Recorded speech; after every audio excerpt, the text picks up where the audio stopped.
I am an 80s love child, and I'm dying to find some copies of old. Oh my god! Oh my god! Oh my god! Oh my gosh! It's funny because one of my buddies was working for them. It was one of their. Picture disc. But everybody had them, you know, from the Cure to the Best Oh my god! You have Duran Duran? I don't have Duran Duran, but I have a whole section of really cool. Look at this. This is the original? An Earth and Night version. I had this. All the makeup that's more pictures. I don't even know where to start. This is like, I just heard about this. There's so much stuff. I mean, there's the whole wall from Smith Morrison there. Oh, madness! The 2-pound compilation. Queen of Smith picture. Oh my god! Oh, I love FCC! Make you plans for night. Oh my god, forget about it! The Alarm! Howard Jones! 717! Echo in the freaking bunny, man! Send me an angel! Wall of freaking voodoo! Romeo Void! Dun, dun, dun, dun, dun, dun, dun. I used to want to be in Bananarama. Yeah, even Ozen. Can't believe how emotional I got when I walked through that door. This place is like childhood relived. Thank God for MTV, because how else would somebody from San Jose, California ever hear of groups like Ultravox or ABC or Bananarama? I mean, it wasn't top 40. I wouldn't say that my fondest memories come from the 80s. I would say my fondest music memories come from the 80s for sure. The reason I get so emotional over 80s music is because I feel like, I was a teenager, becoming a teenager, and started having my own mind and wanted to speak up more. I was very, very shy growing up. I never questioned authority. I just followed the rules. I didn't go to football games. I didn't go to school dances in high school. It was the music. So, I mean, I didn't have the internet then. What I had was the radio. I had MTV. I had the actual albums. I could read the lyrics. So I just appreciated music and appreciated the people making the music that allowed me to escape from my inner hell, I guess. I couldn't really go anywhere after school because my job was to get my butt home from school and then babysit my brothers and start dinner. Then after dinner, I'd do my homework, and the next day it would start all over again. So I couldn't really, unless it was baseball season or soccer season, I was not outside of my bedroom. I just grew up like hating who I was, hating who my family was, and just having that identity crisis because of the biracial thing and not having anybody to talk about it, but having that constant memory of Mrs. Isola telling me that my name was too ethnic, and I allowed her to change my name. She told me my name was Yvonne, not YaVaughnie. And all through school, I was YaVaughnie Wilkins, and I used to hate if anybody called me Vonnie or YaVaughnie because my name was Yvonne, because that was more American or more acceptable. I just remember also in the 10th grade when I started talking to Air Force recruiters, they wanted me to take an exam, and when I took the exam, you have to give a birth certificate. So I got my birth certificate and I erased my name and I typed in YVONNE just because that's the name that I wanted everybody to call me, and that's just how ashamed I was of who I was.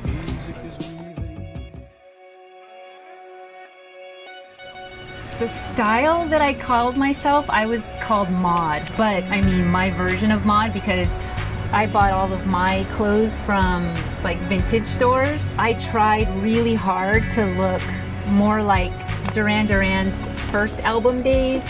I would part my hair on the side, and because my hair is naturally curly, I would like get gel and like make it as straight as I could so that it would slick back, and then it was like kind of poofy over here and hung.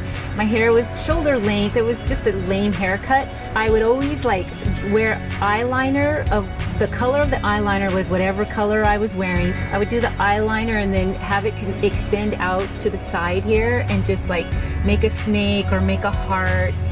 and I would wear lots of bangled fluorescent colored bracelets. I was always wearing that Duran Duran jacket, so it didn't really matter what my clothes looked like because I had that jacket on. And I would clink down the street, 80 degrees, 40 degrees, didn't matter.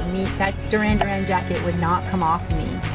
Even during PE, we would have to change our clothes, but I would always at least carry the jacket out there because I just didn't want anyone to steal it. I would wear like parachute pants and then peg them at the bottom, and then wear like, the shoes were like sandals. They look like, they call them Gothic sandals now, but back then they were gladiator sandals.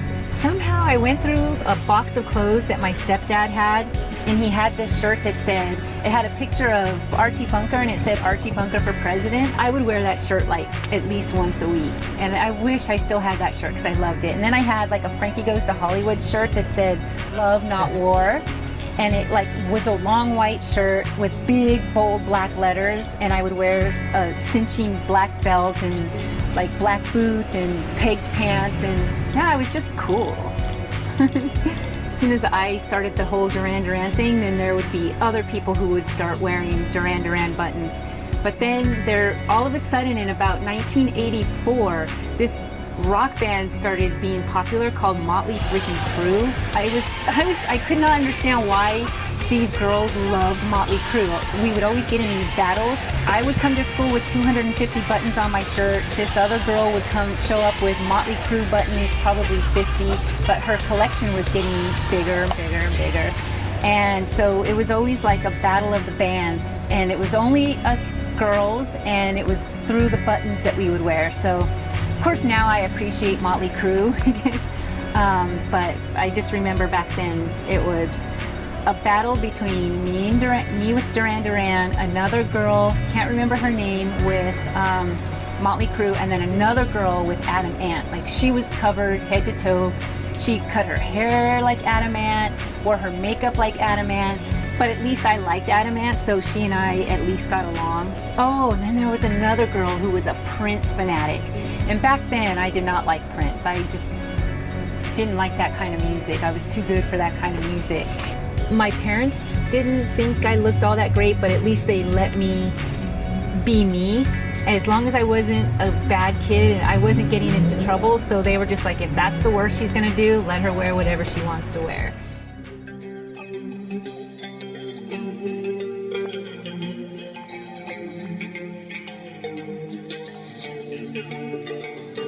Duran Duran obviously is my favorite 80s band, and I think it's mainly because I just happened to be at the right age at the right time. They came along where my allowance was increased, so I was able to spend more money on records. That's how I became a really big fan, was buying all of their stuff from England that wasn't really sold here. I would find pen pals in the back of magazines like Cream or Tiger Beat or whatever magazines, and I would find people in Japan or find people in Amsterdam who had their versions of the first album by Duran Duran. They would send that album to me, and I would send them buttons or t-shirts that were only sold in my area.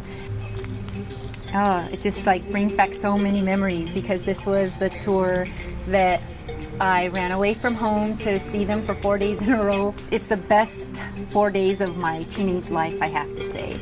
Anything that Duran Duran ever put on vinyl, I used to have, and I kept it in storage because there was just no space in my apartment. My boyfriend took the responsibility of paying the monthly bill to the storage facility, and he changed credit cards, or something happened where the storage facility didn't get the rent for 2 months, so they ended up auctioning off everything that I had in storage. And that meant every single thing that I had on vinyl, every album, is just gone.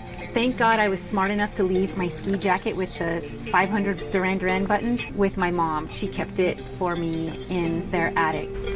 I'm also really excited to see the English Beat. These guys were my second favorite group. Just when I see this album, I just remember rushing home from school, hide in my room as a hermit, and just play my music over and over and over again. Look at these bands. I mean, I've had really good taste in music. I just remember my dad saying, "What the hell is that? Like, that's not even music." If I put this stuff on today, I bet you it would sound like everything that I heard in the 90s and in 2000. I think Oingo Boingo was freaking amazing. I think the Stray Cats were freaking amazing. I think the Smiths were freaking amazing. Duran Duran certainly is. Just all of these, just everybody that's in here.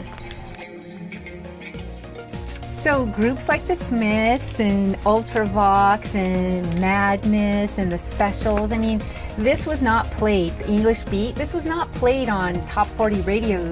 And so we had a radio station in Northern California called The Quake, and it was hosted by these British DJs, and in the morning it'd be Alex Bennett. They were the ones who were playing the music that I learned to love, and it was my escape. Like, my home life was just so crappy that I could pretend like I was in England, or I can pretend like I was in Borneo with Duran Duran filming Hungry Like the Wolf. So music had the biggest impact on my survival growing up. I escaped in the radio and MTV. So when I walk into this store in 2010 and they actually have vinyl and it's not CDs and it's actually picture discs, these people have no idea how they impacted my childhood or my teenage years. And if it weren't for music, who knows where I would have ended up. I just can't even fathom it.